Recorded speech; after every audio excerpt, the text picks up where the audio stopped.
to share briefly our journey, my journey from surrender to abandonment at the table the Lord had prepared for me.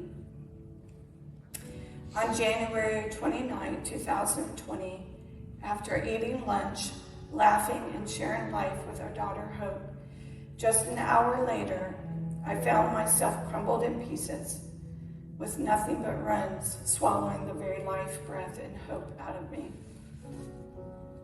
Everything I hoped for, believed in, lived for seemed to be yanked right out of my soul. I know so many of you can relate to our story.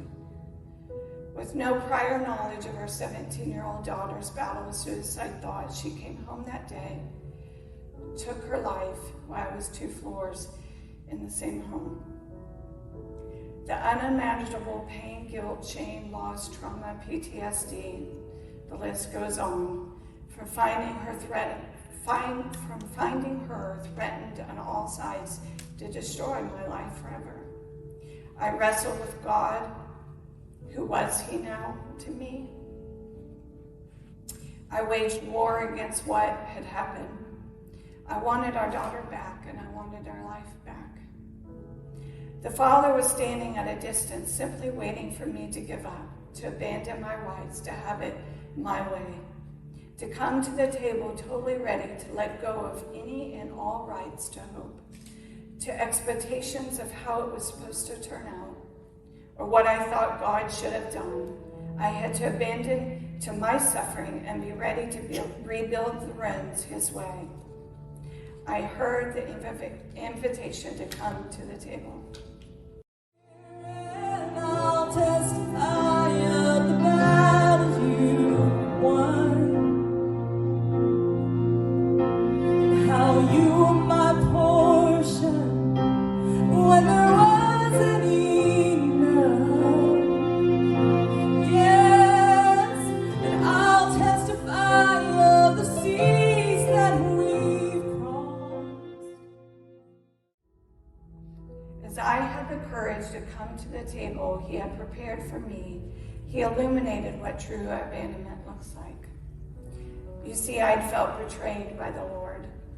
I'd spent my entire adult mom life pouring into our children. I was a family minister. I taught families how to make their home an altar of the Lord, how to worship the Lord as a lifestyle and not just on a Sunday morning. I had surrendered all of my family, my marriage, my children, my own life. I took each of our kids, even myself, and my marriage up to Mount Moriah. I laid my most beloved treasures of earth on the altar of the Lord and sung my song, I Surrender All. But there in the depths of my heart, I expected the ram in the thicket, like the beautiful story of Abraham. We all know it well, I'm sure.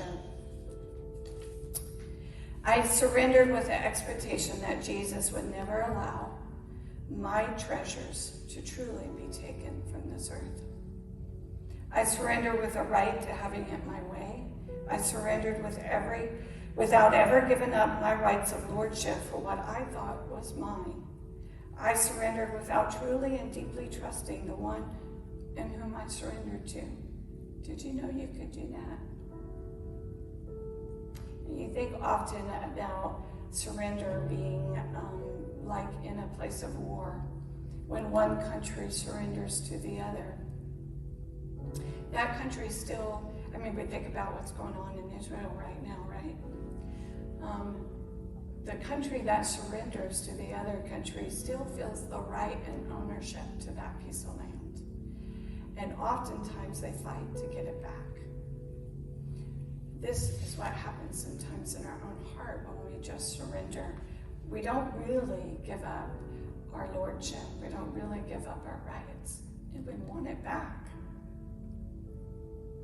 The Father was not asking me to surrender at the table. He was asking me to abandon, to fully and completely lay my most beloved and treasured gifts down at the altar and walk away, to never pick them back up again. To let the one who knows best to do as he wills with them. It was the only way to stop this battle in my soul. If I abandoned, he would bring beauty from the ashes. But it would take looking at life through all new eyes. I had to force myself to look through the Father's eyes.